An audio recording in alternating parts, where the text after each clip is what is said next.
Bueno, ahora vamos a entrar en una de las clases más fundacionales que pueden haber, que es básicamente qué es un sistema. Seguramente ya conocerás la palabra sistema, pero no la has pensado quizá de la manera en la que te la voy a explicar. Los sistemas básicamente lo es todo. O sea, tu empresa es un sistema, los mercados es un sistema, nuestra sociedad es un sistema, pero existen sistemas creados por nosotros y sistemas naturales. Y aquí veremos un poco esa distinción. Pero lo primero que vamos a hablar es de qué es un sistema, ¿vale? ¿Cuál es la definición realmente de un sistema? Y aquí verás que hay muchas definiciones por internet, mucha gente opina cosas distintas, pero te lo voy a explicar para que lo entiendas de forma muy sencilla. Un sistema, al fin y al cabo, son un conjunto de elementos, ¿vale?, relacionados entre sí, haciendo que diferentes resultados ocurran, tanto si son buenos como si son malos.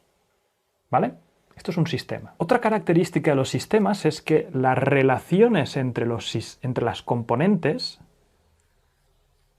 son menos tangibles que los propios componentes. Son más difíciles de ver, por así decirlo, estas relaciones. Aparte, la mayoría de sistemas tienen un propósito. Y ese propósito suele ser incluso más importante que las partes y las relaciones, porque entenderlo nos dará un poco una perspectiva de cómo funciona o cómo se comporta ese sistema. El propósito más común de los sistemas es mantenerse a sí mismo, la homeostasis, expandirse y crecer. Pero hay muchos más propósitos que pueden tener los sistemas. Tengo que decir que yo cuando descubrí el mundo de los sistemas y el pensamiento sistemático me cambió la perspectiva completamente de cómo veía el mundo. Hay una teoría reduccionista que básicamente lo que te dice es que vamos a entender cada una de las partes a su mínima expresión y al entender cada una de las partes nos hará entender el cómputo global. Yo creo que esa teoría no es la más efectiva para entender el mundo. Tenemos que entender el mundo como sistemas, componentes que están trabajando en diferentes campos relacionados entre sí, que además cuesta ver esas relaciones, con un propósito en sí, como por ejemplo sería organizar una sociedad, y que estos sistemas no solamente están diseñados para conseguir el objetivo con el que estaban diseñados, sino que aparte también generan diferentes resultados, tanto si son buenos como si son malos. No hay un sistema perfecto, no hay un sistema que haga su propósito perfecto y ya está, siempre van a ocurrir cosas. Además, modificar el sistema, de alguna manera, hará que ciertos resultados ocurran que no esperábamos, sobre todo cuando hablamos de sistemas complejos. Además, los sistemas pueden ser de todo tipo. Pueden ser físicos, como, no sé, el sistema solar, naturales, ¿no? Un sistema de cómo están las especies o, por ejemplo, cómo se comporta una fauna. Pueden ser sistemas, no sé, biológicos nuestros. Un sistema natural somos nosotros. Cómo comporta nuestro cuerpo, por ejemplo. En nuestro cuerpo es muy fácil de entender un sistema. Los ojos por sí solos no hacen nada, pero los ojos, junto al cerebro, junto a otras cosas, empiezan a dar la visión. Tu estómago es un sistema. Todo tu cuerpo no deja de ser un sistema complejo donde hay diferentes partes y que ver la parte en sí, o sea, tú analizar tu hígado en sí, no te va a describir cómo funciona el sistema entero. Nuestro cerebro es un sistema. Existen sistemas naturales y luego existen sistemas que hemos creado nosotros, con cierto propósito, porque pensemos al final que todo el universo tiende a la entropía y la vida precisamente es lo contrario a eso. Tendemos a ordenar y categorizar las cosas para evadir y salirnos de la entropía, que la entropía es que al final todo acaba tendiendo al desorden y al caos. Nosotros somos capaces de crear sistemas que precisamente hacen lo contrario, que nos permiten organizar y ordenarnos, escapando de la entropía. Para que entiendas bien esto de los sistemas, imagínate, por ejemplo, una empresa, ¿vale?, que está fabricando coches y es, no sé, una empresa muy famosa de coches. Si solamente se fijasen en una de las partes para mejorar la empresa, quizá dirían, oye, los que se encargan del producto, de la propuesta de valor, dirían, hemos de crear un mejor coche, vamos a comparar los coches que hemos creado hasta ahora y hemos de crear un mejor coche que el otro. Entonces harían pruebas y se estarían mucho tiempo para crear el mejor coche que el anterior. Ok, esa es una forma reduccionista de verlo. Porque una persona que piensa en sistemas puede pensar, ¿el coche es un componente de qué sistema? Es el componente del sistema de transporte que hemos creado. Analizar bien el sistema, te darías cuenta que existen otros componentes como las carreteras, los teléfonos móviles, que ahora sí que son parte del sistema de transporte, porque ¿dirías o no que son parte? Sí, ¿no?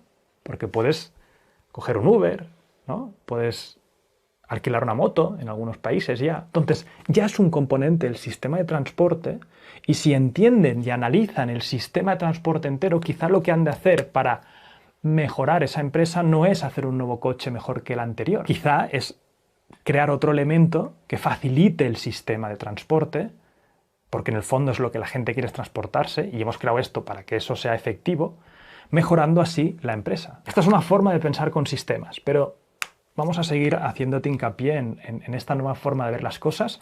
Te aseguro que para mí esto es, de repente verás el Matrix, ¿vale? Yo cuando descubrí el pensamiento en sistemas, empecé a verlo todo muy distinto. Además, empezarás a ver las cosas con menos maldad, ¿vale? Yo antes pensaba que las personas eran malas o eran buenas, y que las empresas eran buenas o eran malas. Pero si te pones a pensar en pensamiento sistemático, empiezas a ver resultados que no tienen que ver tanto con la maldad, sino es un resultado quizá sistemático. Es un problema sistemático de cómo está creado el sistema, ¿vale? Esto para los emprendedores nos va a ir de coña, porque puedes analizar mercados pensando en sistemas, puedes analizar tu empresa pensando en sistemas, puedes ver muchas más cosas. Pero lo que quiero en esta clase es que entiendas cómo funciona un sistema, ¿vale? Componentes, partes, propósito. Intenta el sistema siempre mantenerse en homeostasis, protegerse a sí mismo y crecer. Los sistemas naturales llevan muchísimo más tiempo que nosotros aquí y es curioso ver cómo funcionan los sistemas naturales porque, por ejemplo, en el tema de la fauna, se ha hecho muchas veces que hemos cogido especies de otros países y las hemos llevado a otros sitios con diferentes finalidades. Por ejemplo, uno de estos casos en los que introdujimos una especie a un sistema que no era el suyo fue cuando los granjeros de Australia en 1935 trajeron al sapo gigante, que era una especie autóctona de América del Sur y América Central.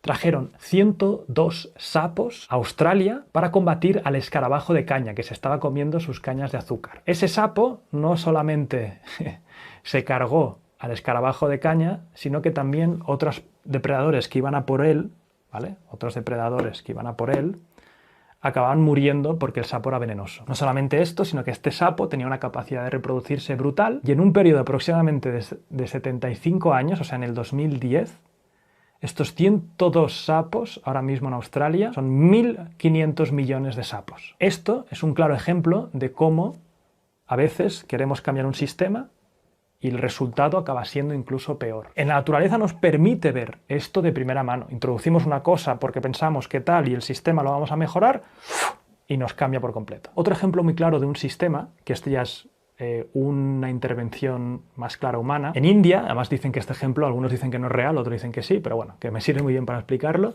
En India habían un montón de serpientes y el gobierno lo que les dijo a la población es que iban a pagar a las personas por cada vez que les trajeran una serpiente. Entonces, al principio, las personas cazaban estas serpientes, las traían al gobierno y las mataban. Pero llegó un punto en el que pagaban también, que habían granjeros que empezaron a criar estas serpientes. O sea, consiguieron lo contrario, que la gente crease más serpientes todavía. Fíjate qué difícil es cambiar un sistema y cuánto cuidado hay que aproximarse para analizar y pensar sobre los sistemas. Y esto como emprendedor es crucial porque son los cimientos. O sea, todo lo que estamos a nuestro alrededor son sistemas. Los mercados cambian a base de sistemas. Se introduces un nuevo competidor, este competidor revoluciona el mercado, cambia el mercado completamente. Los mercados son muy cambiantes y además son muy cambiantes muy rápidos. Nuevas tecnologías los hacen cambiar muy rápidos. Son sistemas al final. Y hay que entender que cuando viene un nuevo competidor tienes que empezar ya a pensar en qué va a pasar, cómo va a cambiar esto, hacia dónde va a tirar. Por otro lado están los sistemas creados por los humanos. Son sistemas donde nosotros los creamos con un propósito en mente. Pero como hemos dicho, el sistema casi nunca solamente cumple el propósito y ya está.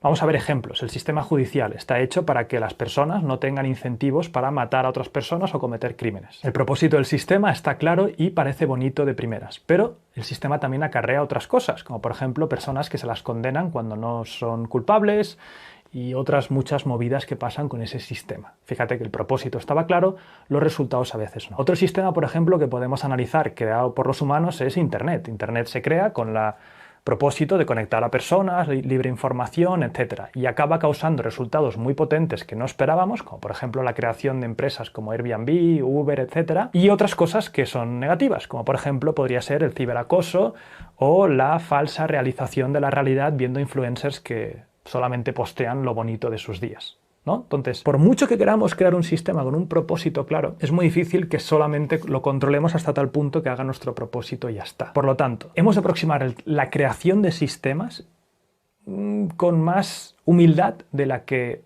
pensamos, ¿vale? Van a haber cosas que no estás pensando ahora mismo cuando crees un sistema, que al final crear una empresa no es más que crear un sistema dentro de un sistema, ¿vale?